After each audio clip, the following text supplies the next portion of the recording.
to bring it back to us being such emotional, energetic beings, which we are, what are you teaching the people to ground themselves a little bit, to understand that they are emotional beings and how to control those emotions? Because I see it a lot too. Listen, I drove from New York City into Long Island where the clinic is. It's a rainy morning, tons of traffic, people cutting you off left and right.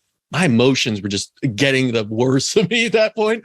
I put on a meditation. And I was still kind of cursing, but I was catching myself in between the meditation. But it's difficult. Absolutely. What are you teaching? And here's the thing.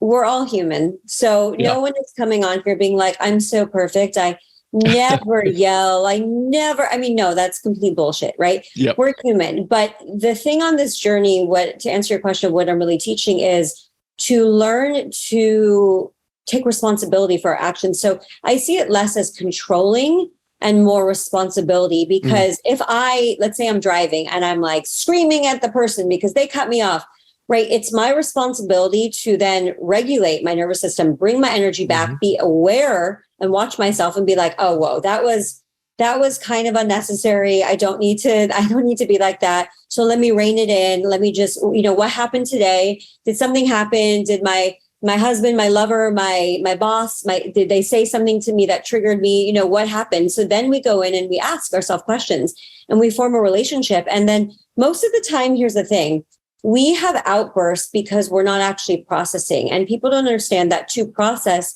sometimes all it is, you know what? I'm feeling really sad today, or I'm feeling really goddamn angry.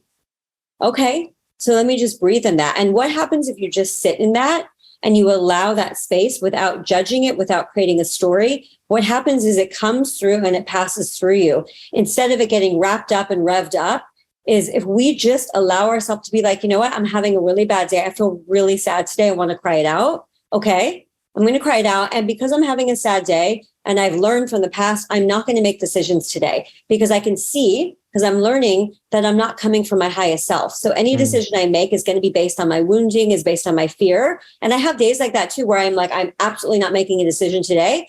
And I'll just maybe lay in bed or go for a walk or have a cry. And then tomorrow I wake up and I'm like, oh, I feel so much better, right? And so, okay, and then we go back and I can make those decisions from a clear point of view.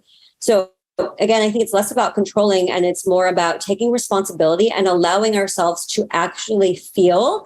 Because if we just feel, we've even seen grown men where like, I haven't cried in years, and they cried and then they're like, wow, I feel so much better, right? Because it's just passing through. And it is crazy to think that like, oh, men don't cry and men don't have this, right? Like, what are they, aliens? Like, are they like not emotional beings that we don't know about? Are they from another star system that we should, test them and understand that like they don't have emotional bodies, right? We're all human. We're all going to feel. So the sooner we can feel, and just without judging, that's the key word.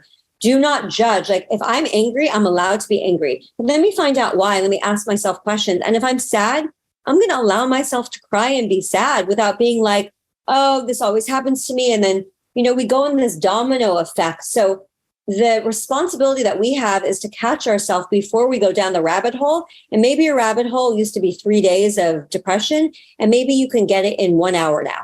And then maybe it's going to change to like 10 minutes of like, you know what, this is old shit. I don't need to deal with that. I'm a sovereign being. I'm a multidimensional being. I'm a badass motherfucker. Right? I can do this. Like, I don't need this. Like, that's right. Like, I can change my life right now. So we have that choice.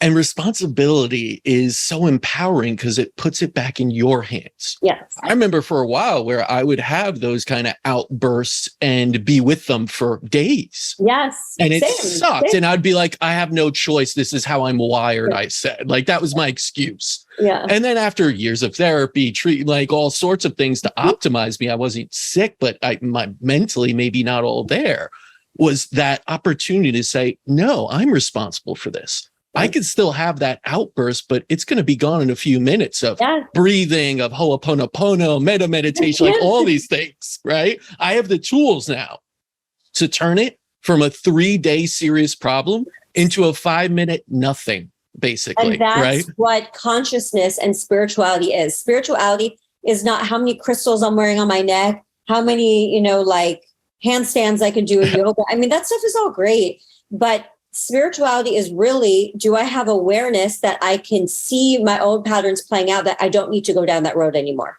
And that, again, so empowering. And that's why even in alchemy, it's really spirit first. That's where it all starts. That's where the most power is, then mind, and finally this body you just kind of inhabit over time.